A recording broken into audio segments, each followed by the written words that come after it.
Hello बच्चों, welcome to biohack NEET প্রস্তুতির জন্য বাংলা ইউটিউব চ্যানেল।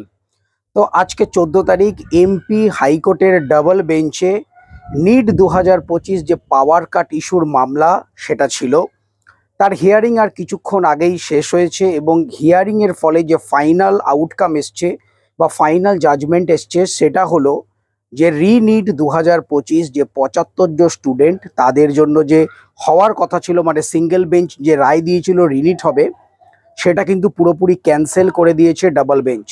সেই কারণে রিনিট 2025 যে 75 জন স্টুডেন্টের সেটা কিন্তু হচ্ছে না, মানে তাদের যে পিটিশনগুলো ছিল সেটা ডাবল বেঞ্চ কিন্তু ডিসমিস করে দিয়েছে। এবং এক্ষেত্রে কোর্ট যেটা বলেছে যে 75 জন স্টুডেন্টের ওপর অন্যায় হয়েছে এটা ঠিক, কিন্তু এই পজিশনে দাঁড়িয়ে এই 75 জন স্টুডেন্টের জন্য 22 লক্ষ স্টুডেন্টের ক্ষেত্রে কোনো প্রবলেম ক্রিয়েট করা যাবে না। এর কারণ এখন যদি নতুন করে রিনিট নিতে হয় সেক্ষেত্রে আবার নতুন করে রেজাল্ট আসবে এবং কাউন্সেলিংয়ের ডিলে হবে। তাহলে একটা জিনিস স্পষ্ট বোঝা গেল যে এনটিএ বছর বছর এরকম স্ক্যাম করবে, প্রবলেম করবে এবং 22 লক্ষ 24 লক্ষ স্টুডেন্ট এই দোহাই দিয়ে তারা কিন্তু প্রত্যেক বছর কিন্তু রিলিফ পেয়ে যাবে। এটাই চলছে এবং ভবিষ্যতে এটাই কিন্তু চলবে। সেক্ষেত্রে কোর্ট বলছে যে অন্যায় হয়েছে, কিন্তু কোর্ট কোনো ডিসিশন দিতে পারছে না। এর আগের বারেও 2024 সালে কোর্ট বলেছিল পেপার লিক হয়েছে কিন্তু রিনিট করা যাবে না। এবছরও একই রকম।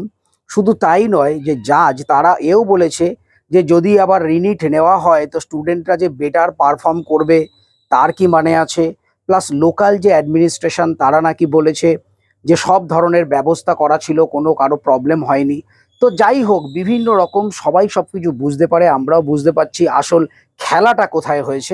যাই হোক, আলটিমেটলি এমপি হাইকোর্টের ডাবল বেঞ্চ তারা কিন্তু এই পিটিশনগুলোকে ডিসমিস করে দিয়েছে। তো এই মুহূর্তে হাইকোর্টের তরফ থেকে রিনিট হওয়ার কোনো সম্ভাবনা নেই। কাউন্সেলিং তোমরা জানো 21 তারিখ থেকে শুরু হওয়ার কথা, 21 তারিখ থেকেই শুরু হবে। তবে এক্ষেত্রে একটা জিনিস আমি আগেও বলেছি, এনটিএ যদি হেরে যেত, স্টুডেন্টরা যদি জিতে গিয়ে রিনিট নিয়ে আসতে পারতো, ছিনিয়ে আনতে পারতো, সেক্ষেত্রে এনটিএ সুপ্রিম কোর্টে যেত। এক্ষেত্রেও কিন্তু স্টুডেন্টদের ক্ষেত্রে সুপ্রিম কোর্টে যাওয়ার একটা চান্স আছে। এবার দেখা যাক সুপ্রিম কোর্টে স্টুডেন্টরা অ্যাপ্রোচ করে কিনা। তো এই মুহূর্তে কিন্তু আর রিনিট হওয়ার কোনো সম্ভাবনা নেই, কেননা কোর্ট টোটালি ডিসমিস করে দিয়েছে। তো ফার্দার কি দেখা যায় সেরকম কোনো খবর পেলে অবশ্যই তোমাদের আপডেট দেবো। তো সবাই খুব ভালো থেকো, মন দিয়ে পড়াশোনা করো। নিট 2026 কিন্তু ক্লিয়ার করতেই হবে। টাটা।